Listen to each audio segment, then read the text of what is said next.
Regular, frequent cardiovascular activity aids in losing belly fat by burning calories. You can achieve a calorie deficit by combining this with a better diet, which will help you lose weight in other areas of your body as well as your belly. Once the extra fat is gone, specific activities will eventually help the power of spot reduction.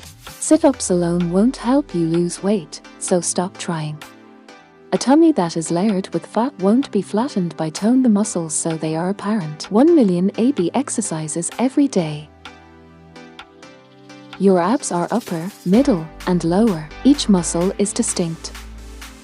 You must pre-fatigue specific parts of your rectus abdominis before you can target those areas with any real success. You must exhaust the top of your abs with a crunch sequence, for example, before moving onto the middle and bottom. Doing deep squats can damage your knees.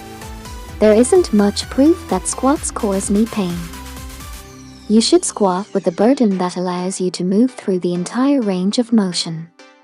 The ideal squat is one where you can support no weight from your butt to your heels. Have you ever witnessed a baby stooping to pick up something? They descend completely till their diaper comes in contact with their heels. As we grow older and stiffer, we lose that ability. Work to return to that deep squat, then descend to a deep squat while bearing some weight. As long as you retain appropriate technique, this won't injure you. Deadlifts hurt your back. Deadlifting alone doesn't cause back injuries in people. When they forego technique in order to shift weight, they suffer back injuries when deadlifting. There are ways to sacrifice your shape in order to increase weight, but these methods are not long-term solutions. Consume a lot of protein following a workout. Only 12 to 15 grams of protein in a meal can be digested by your body. Unless you're a dedicated bodybuilder, a healthy diet should be enough, and you shouldn't need additional protein. Any excess protein will either be expelled or just remain in your body as extra calories.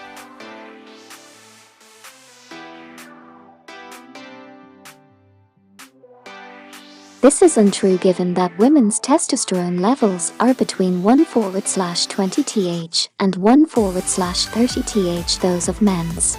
Women cannot significantly increase their muscular build by lifting additional weight because they lack the testosterone needed.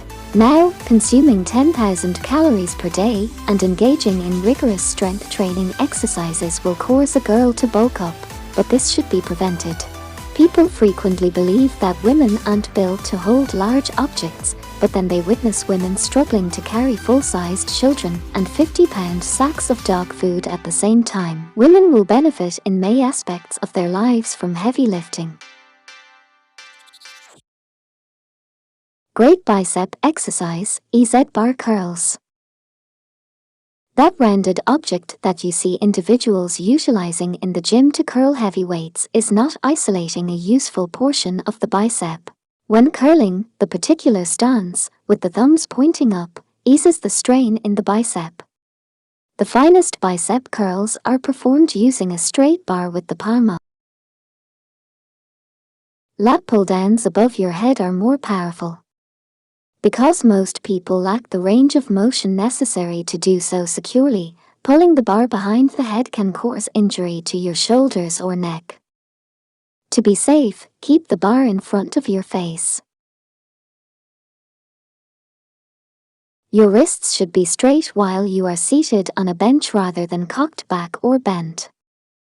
Because your wrist is less supportive of the force of the weight when it is bent, you wouldn't punch. Benching in this manner can cause wrist tendinitis because it interferes with the proprioceptive system. Benching with straight wrists may feel strange at first since your wrist stabilizers will need to adjust, but gradually you'll be able to engage more chest muscle. As your wrists should get stronger over time, the neurological firing patterns will improve, the movement will be more fluid, and you'll have a lower probability of developing wrist tendinitis.